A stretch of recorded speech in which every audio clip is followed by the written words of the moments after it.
Hello everyone, today we continue to study Calculation 2.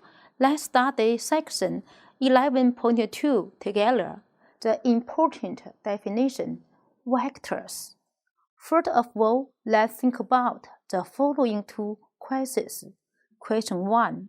If we know the vector A and vector B, what is the summation of the two vectors? Question 2. What is the angle between the two vectors? How to define? First, we introduce some basic definitions of vectors. Vector is a segment that owns both length and direction. The general expression of vector is a bar of the segment m1, m2 with some arrow. A segment owns its direction and the initial point m1 and the end point m2. The module of vector is defined as the length of vector. We often write it as mode vector A or mode vector m1, m2. The unit vector means the vector with module 1, just like in the real number system, there exists the number 1. Then there exists the unit vector with module or length 1. We write it as vector A0 bar. 0 means basic vector, unit vector, or vector m1, m2, 0. Briefly, the 0 vector means the vector with module 0.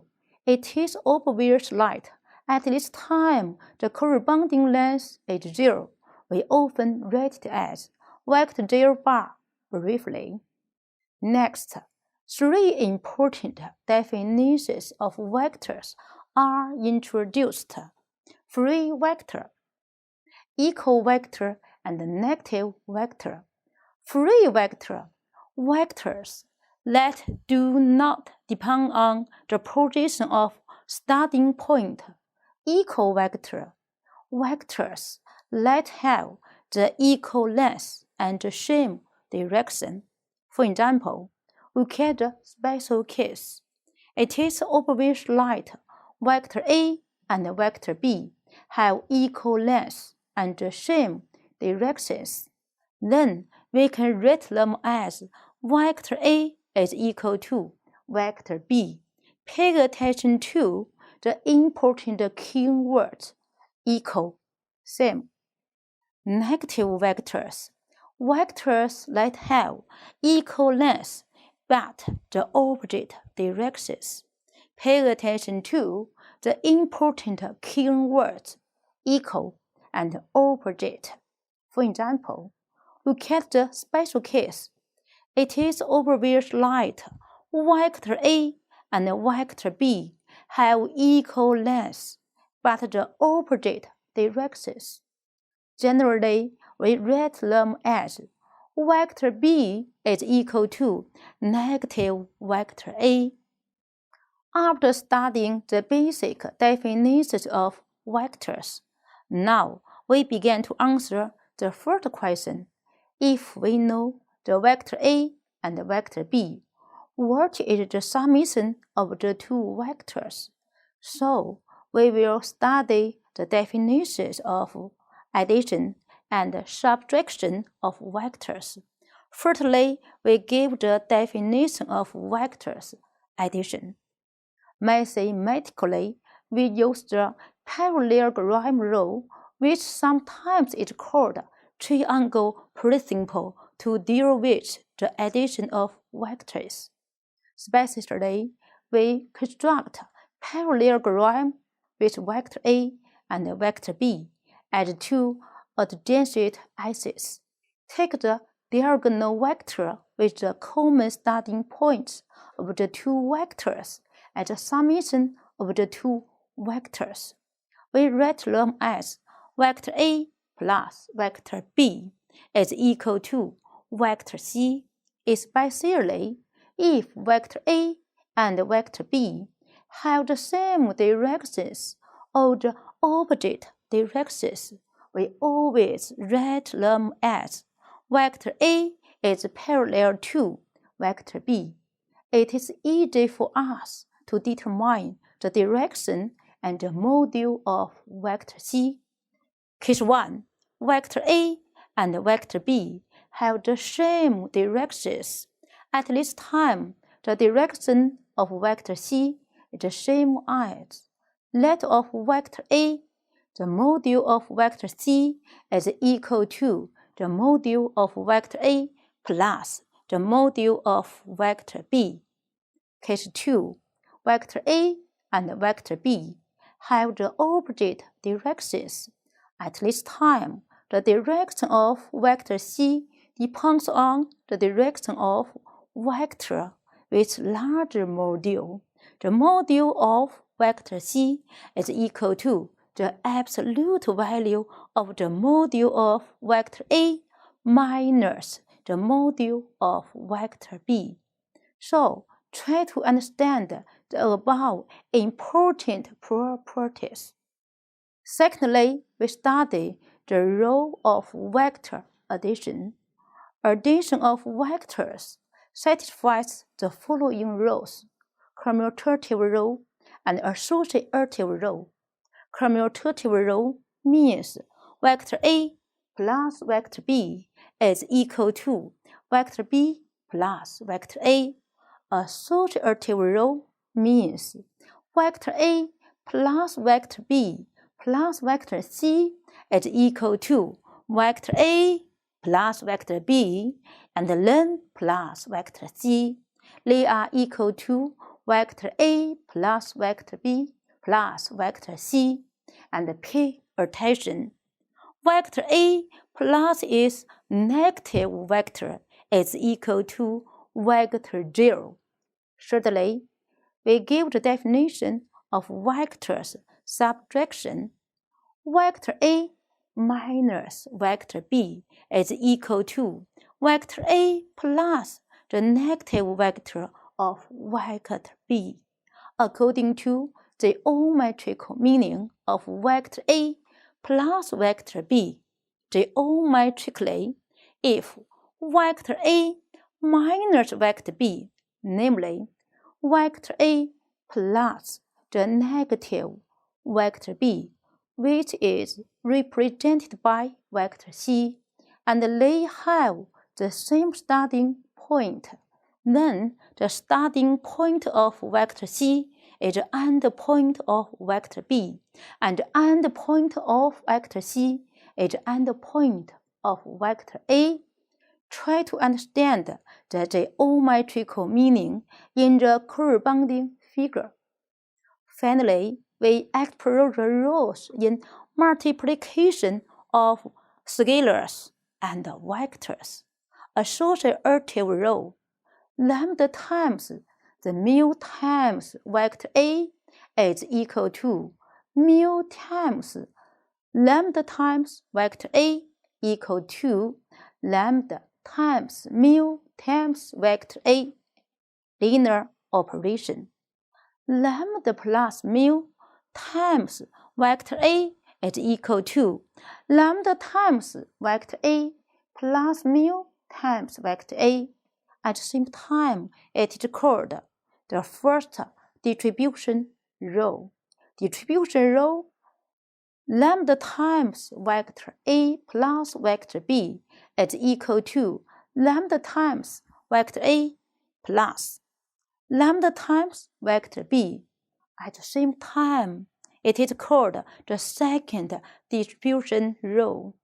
Next, let's study some application questions in vectors. Now, let's continue to look at a concrete example. Example 1. Simplify the expression vector A minus vector B plus 5 times negative half times vector B plus vector B minus triple vector A over 5. Now, we use the previously mentioned rules to simplify the expression. the origin expression is equal to 1 minus 3 times vector A plus negative 1 minus 5 over 2 plus 1 over 5 times 5 times vector B. The final result is negative double my vector A minus 5 over 2 times vector B. Now, we start to answer the second question. What is the angle between the two vectors? Let's look at the figure. Firstly, there are two vectors, A and B, which are not zero vectors.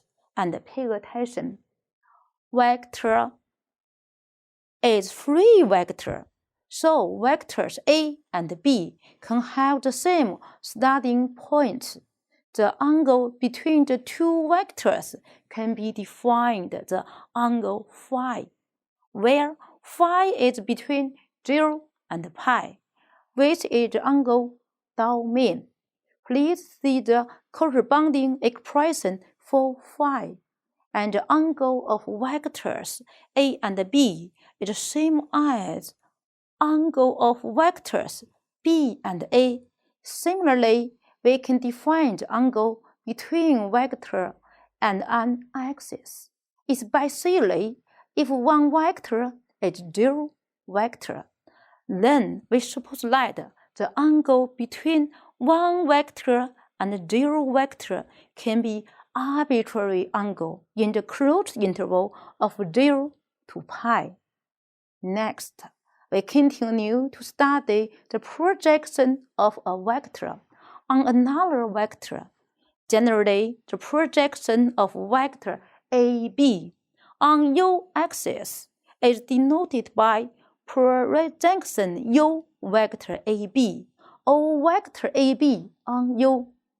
In fact, the projection in the above definition is a number. In essence, it is a scalar projection, namely, which is a real number. After understanding the definition of angle between vectors, we continue to study some related properties. Projection property 1. Please look at the corresponding figure. It is easily found that the projection of vector AB on u-axis equals the module of the vector times the cosine of their included angle, because the cosine value for 0 and pi is between negative 1 and positive 1. So, the final result of projection is a real number. The specific formula is above. Please pay attention to this. It is a fact that scalar projection can be positive or negative or 0, but module is always non-negative. At the same time, the projection is the module of vector AB times the cosine pi. Note that the module is non-negative, and the value of cosine some angle is between negative 1 and positive 1. So, we will also present that the projection is positive or negative or 0. We continue to study the projection property 2, projection of the summation of the two vectors on an axis equals the summation of the two vectors' separate projections on this axis. And at the same time, the projection of the summation of the two vectors can be generalized to finite number, like this. The projection of vector A1 plus vector A2 is equal to the projection of vector A1 plus the projection of vector A2 on the same U. Projection property 3. the projection of a real number times a vector on an axis is equal to the real number times the projection of the vector on the same axis. That is, the projection of lambda times vector A is equal to lambda times the projection of vector A on the same vector. Now, let's make a summary of this section. Try to understand the definition of vector. Try to understand and master the definition of angle between vectors. Try to understand vectors' linear operations. Thank you for your listening. See you next time.